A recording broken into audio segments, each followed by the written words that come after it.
Pada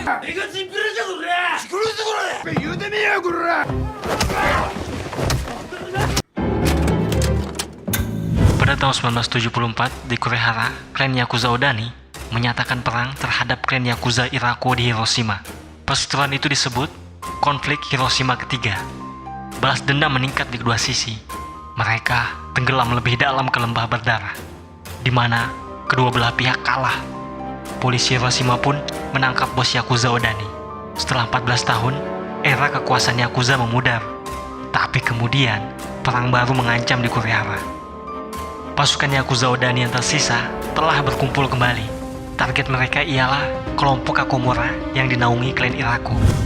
Begitulah guys, prolog dalam film The Blood of Wolves 2018 ini. Oke guys, siapkan cemilan, atur posisi, dan kita mulai alur ceritanya.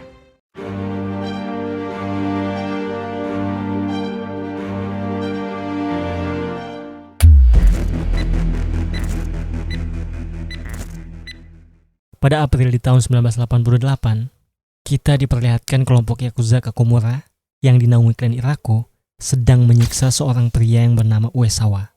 Dia adalah karyawan dari perusahaan kredit union bagian keuangan. Dia dipaksa para Yakuza ini untuk mengakui bahwa dia menggelapkan dana perusahaan. Uesawa bahkan diberi makan kotoran babi guys. Jari kelingkingnya bahkan dipotong agar Uesawa mau mengakuinya.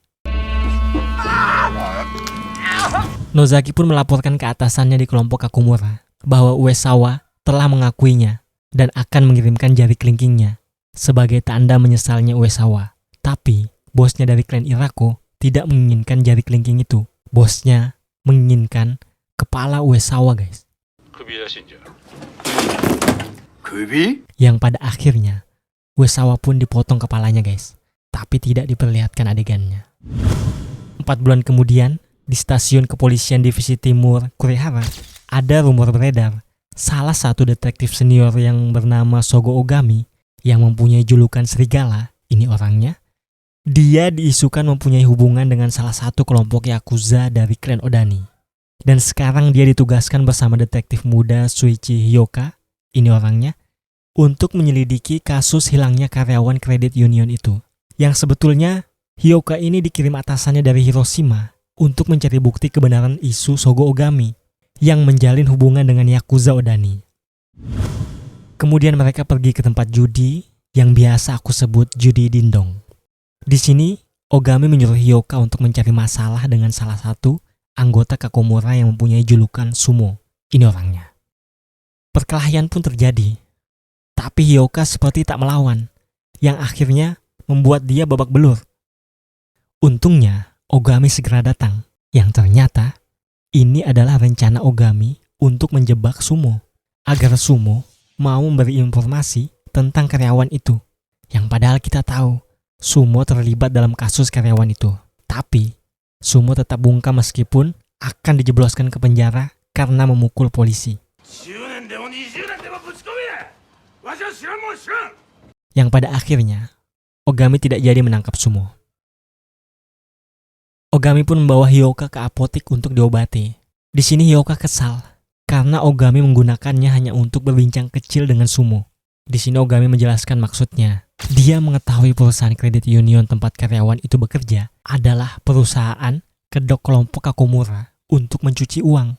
Dan Kakomura sangat mengandalkan itu. Tapi bisnis mereka dirusak oleh klan Yakuza Odani. Dan Ogami sadar bahwa akan terjadi peperangan antara kedua belah pihak. Karena dia menyimpulkan Kakomura ingin membalas dendam dan Ogami, dia hanya berusaha untuk mencegah terjadinya perang itu. Karena itu memang kewajiban petugas, kata Ogami. Kemudian Ogami bertanya kepada Hyoka kenapa dia tidak melawan saat dipukuli Sumo. Ogami tahu Hyoka memiliki skill karate karena dia sudah membaca berkas Hyoka.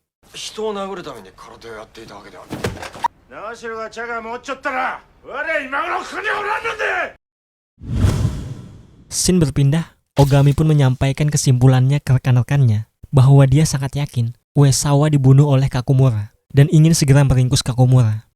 Tapi, salah satu detektif yang menyamar di Kakomura, dia mendapat informasi Uesawa hanya mengundurkan diri Dan dia juga mengusulkan untuk tidak menyerang Kokomura karena tidak memiliki bukti yang cukup kuat. Ide Ogami pun untuk meringkus Kakomura ditolak atasannya karena kurangnya bukti.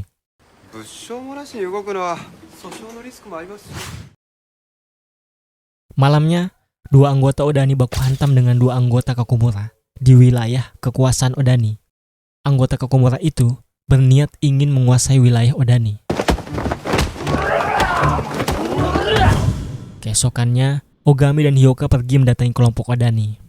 Di sini, bos sementara Yakuza Odani, yaitu Moritaka Ichinose, ini orangnya, dia mengungkapkan kekesalannya bahwa Kakomura sudah kelewat batas.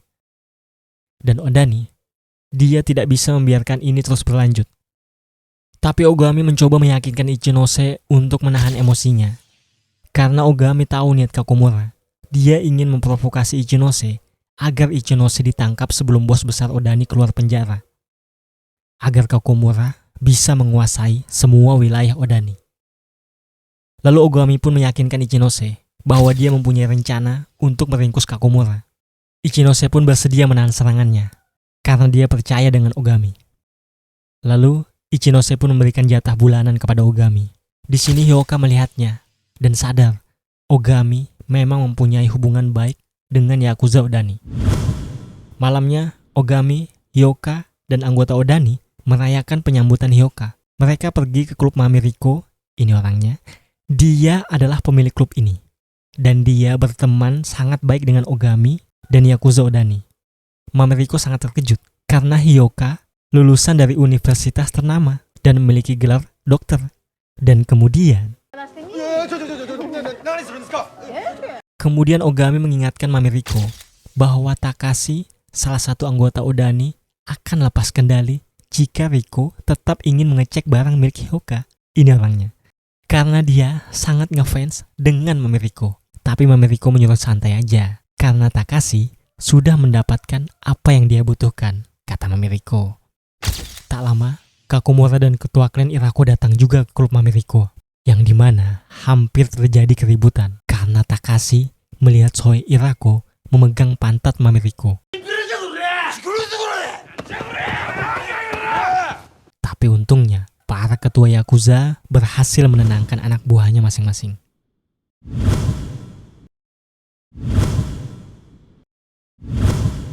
Di kediaman Hyoka, dia menulis kesimpulannya terhadap Ogami di buku catatannya. Kemudian, dia pergi ke tempat laundry 24 jam untuk mencuci pakaian tentunya. Di sini, dia dihampiri perawat yang memasangkan perban di apotek tadi. Namanya adalah Momoko Okada. Dia membantu memperbaiki perban Hyoka yang terlihat berantakan. Melihat Hyoka yang terluka begini, Momoko menasihati Hyoka agar pindah ke cabang lain di kepolisian karena Ogami sering membawa orang terluka ke apoteknya. Keesokannya, Hyoka dan Ogami menyelidiki kasus karyawan itu. Dia bertanya kepada pemilik toko yang dekat dengan tempat karyawan itu bekerja. Tapi nenek pemilik toko ini, dia tidak bisa memberi informasi penting. Ogami pun membeli korek gas yang ada lambang serigalanya dari toko ini. Lalu, Ogami dan Hyoka pergi ke panti pijat plus untuk mencari informasi lagi tentang kasus Uesawa. Dia hanya mendapatkan sedikit informasi di sini. Ogami pun mendapatkan layanan spesial, guys. Tapi tak lama, Ogami mendapatkan kode darurat dari temannya yang akhirnya membuat dia dan Hyoka pergi ke Hiroshima. Ternyata, temannya yang mengirim kode itu adalah ketua kelompok Jinsekai nasionalis sayap kanan. Mantan anggota Yakuza yang bernama Ginji Taki. Ini orangnya. Sesampainya di tempat temannya, ternyata istri dari temannya yaitu Yoko sedang ingin membunuh suaminya, Ginji Taki, karena Yoko mendapati Ginji bercinta dengan guru anaknya sendiri.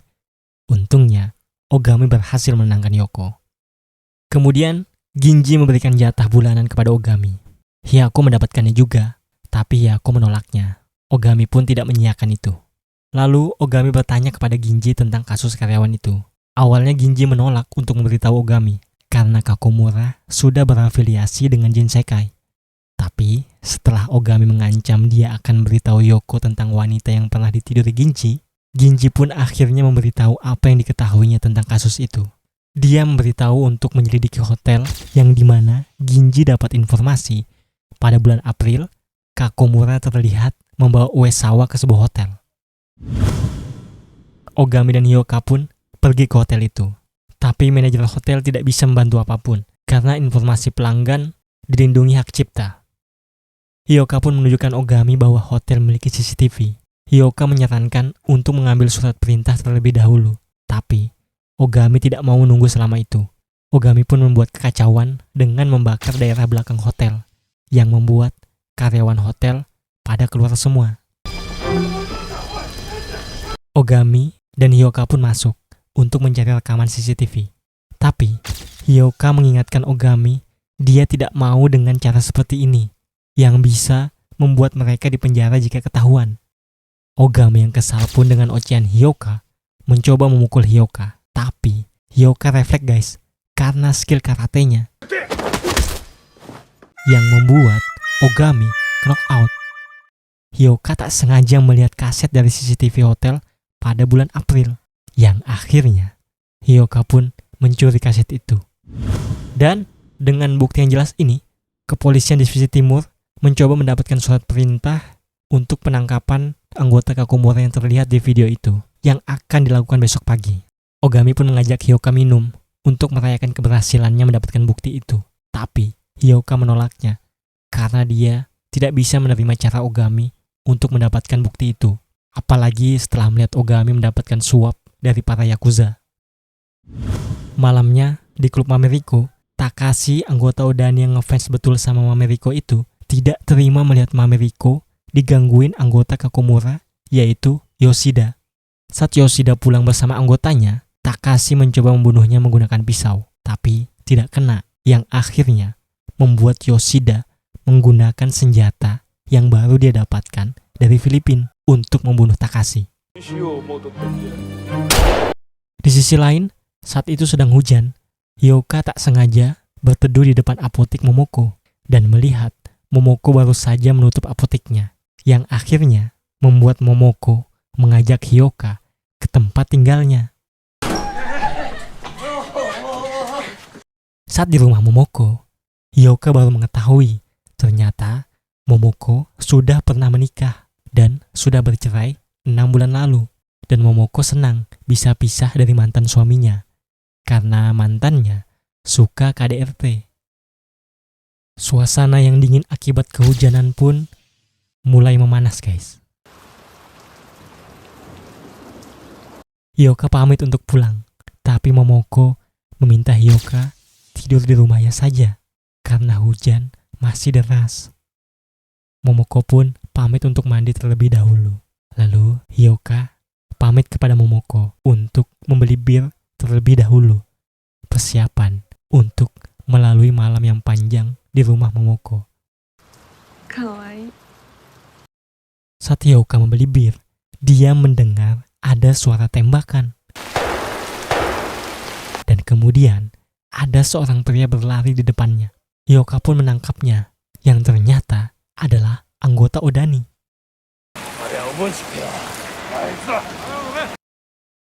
Ogami kesal karena Hyoka malah menangkap anggota Odani yang seharusnya tidak dilakukannya karena malam ini mayat Takashi ditemukan. Jadi anggota Odani yang ditangkap Hyoka tadi, dia ingin membalas dengan menembak anggota Kakomura yang berada di kantornya, tapi tidak mengenai siapapun. Mameriko terlihat sangat sedih melihat kematian Takashi. Kemudian, Ogami dan Hyoka pergi ke kantor Kakomura untuk menanyakan siapa yang membunuh Takashi. Karena dia memiliki saksi, Takashi terakhir kali terlihat berkelahi dengan anggota Kakomura. Tapi, anggota Kakomura tidak ada yang mau mengaku. Untuk menghindari peperangan antara Odani dan Kakomura, Ogami dan Hyoka pergi ke penjara untuk mengunjungi bos Odani yaitu Kenji Odani. Ini orangnya. Ogami minta waktu dan meminta Kenji untuk menyuruh Ichinose agar menahan serangannya, karena dia berjanji akan menangkap Kakumura.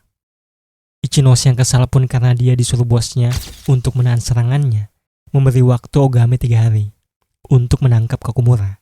Jika dalam 3 hari tidak ada perubahan, Ichinose akan menyerang Kakumura.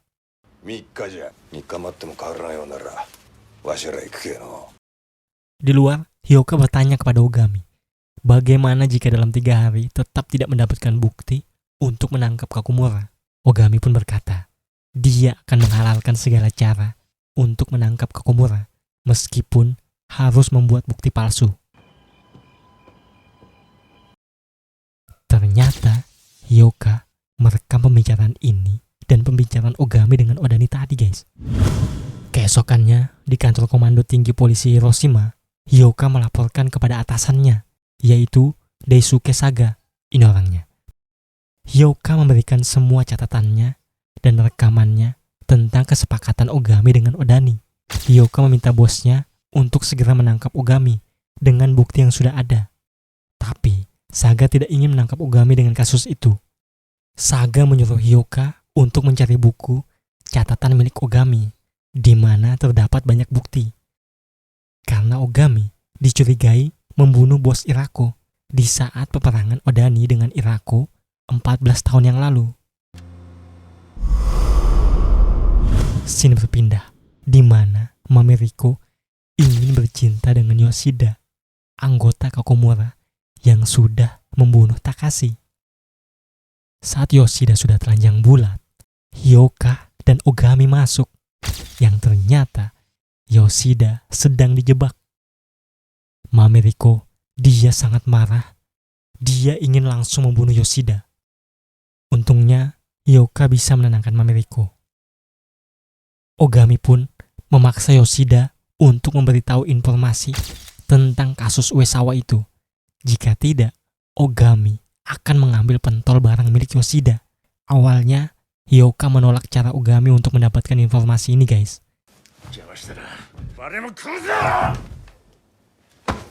Tapi pada akhirnya, Hyoka pun membantu untuk memegangi kaki Yoshida. Yoshida malah membeberkan informasi di mana dia tahu Ogami membunuh Kanemura 14 tahun yang lalu, yang membuat Hyoka berpikir apa yang dikatakan atasannya Saga semuanya benar. Dan Ogami pun terpaksa mengambil satu pentol milik Yoshida. Karena tidak mau kehilangan pentol lagi, Yoshida akhirnya memberitahu semua apa yang diketahuinya, yang dimana pada awalnya karena Kakumura sangat membutuhkan uang akibat bisnisnya yang merosot akibat Odani, Kakumura meminta uang dari berangkas tempat kerja Uesawa. Niatnya hanya menakuti agar mendapatkan uang lebih banyak, tapi ternyata Uesawa ini kedapatan menggelapkan dana di kantor pusat Credit Union yang ternyata milik klan Irako. Itulah sebabnya Sohei Irako menyuruh Kakumura untuk memenggal kepala Uesawa. Di sini Yoshida hanya memberitahu tentang peternakan babi di mana terjadinya pembunuhan itu. Ogami dan Hyoka pun pergi ke peternakan itu. Pemilik peternakan ayah dan anak muda ini tidak mau buka mulut, yang akhirnya membuat Ogami membawa anak muda itu ke kantor polisi dengan kasus narkoba. Karena terlihat jelas dari matanya, anak muda itu baru saja memakai sabu. Di kantor polisi pun, Ogami menyiksa anak muda itu untuk memberitahu semua apa yang diketahuinya tentang kasus Uesawa. Hyoka mencoba menghentikan Ogami agar tidak dengan cara penyiksaan. Tapi Hyoka tidak bisa berkutik karena Ogami sudah kepepet dengan waktu. Jika tidak segera menangkap Kakumura, Ichinose akan melancarkan serangan ke Kakumura. Hyoka pun berencana untuk melaporkan Ogami ke kantor pusat karena dia tidak tahan dengan cara Ogami melakukan investigasi yang menurutnya sangat di luar batas. Tapi belum sempat Hyoka melapor, Ogami keluar dari ruangan interogasi dengan wajah tersenyum, yang ternyata dia mendapatkan informasi yang sangat detail di mana Kakomura mengubur jasad dan kepala Uesawa di suatu pulau yang akhirnya membuat Hyoka tidak jadi melaporkannya ke kantor pusat.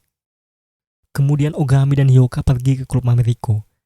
Ogami bermaksud minum terlebih dahulu agar dia bisa tidur cepat karena besok pagi dia akan ke pulau itu.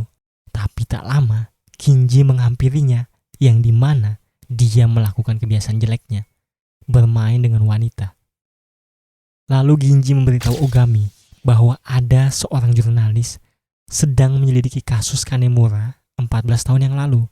Dan Hyoka lagi-lagi mendengar ini. Ogami pun membawa Ginji untuk bicara di tempat lain. Kemudian Hyoka pun melaporkan ke atasannya bahwa dia sudah sangat yakin Ogami melakukan pembunuhan 14 tahun yang lalu itu. Dan Hyoka minta Saga untuk segera membawa Ogami ke pengadilan.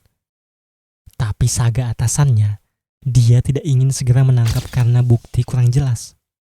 Saga ingin Hyoka segera menemukan buku catatan milik Ogami itu karena di dalamnya terdapat banyak bukti yang kuat, kata Saga ke Hyoka. Keesokannya pun Ogami dan kepolisian divisi timur pergi ke pulau tempat jasad Uesawa dikubur. Sementara Ogami mencari jasad itu, di sisi lain, Ichinose melapor ke atasannya, Kenji Odani, yang berada di penjara, bahwa dia akan melancarkan serangan nanti malam kepada Kakomura untuk membalas dendam atas tewasnya Takashi, karena 3 hari yang diberikan untuk Ogami untuk menangkap Kakomura sudah habis masanya. Dan di sisi lain juga, Tafakumi Takasaka, ini orangnya, dia adalah jurnalis dari koran Aki, pergi menemui ketua kepolisian divisi timur, yaitu Mori, untuk memberitahu bahwa dia mempunyai bukti bahwa salah satu anak buah Mori, yaitu Ogami, terlibat kasus pembunuhan Kanemura 14 tahun yang lalu. Kembali ke Ogami, dia berhasil menemukan kepala dan jasad Uesawa yang terkubur dipisah di pulau itu. Dan kepolisian divisi timur pun mengeluarkan surat penangkapan nasional untuk keempat orang anggota Kakomura yang terlihat di video CCTV hotel itu, yaitu Sumo dan 3 lainnya. Tapi akibat jurnalis yang melapor itu, Ogami dikeluarkan dari kasus Uesawa. Dia disuruh untuk menyerahkan rencananya dan menulis semua keterlibatannya dengan Odani. Sementara dia harus melapor ke Ichinose bahwa dia sudah berhasil untuk menjatuhkan Kakomura. Jadi Ogami berusaha agar bisa menemui Ichinose karena dia hanya memiliki waktu 1 jam. Jika tidak, Ichinose akan melancarkan serangan. Tapi Ogami tidak bisa guys, karena kasus Kanemura itu. Hyoka pun mencoba mendatangi Ichinose, meminta Ichinose agar tidak menyerang Kakomura. Tapi Ichinose tetap akan melancarkan serangan karena kesepakatannya hanya bersama Ogami. Dan Ogami harus melaporkannya sendiri, di mana kita tahu Ogami sekarang sedang ditahan. Yang pada akhirnya Ichinose pun menyuruh Kyoji anak buahnya untuk menyerang anggota Kakomura Yoshiara yang berada di klub malam.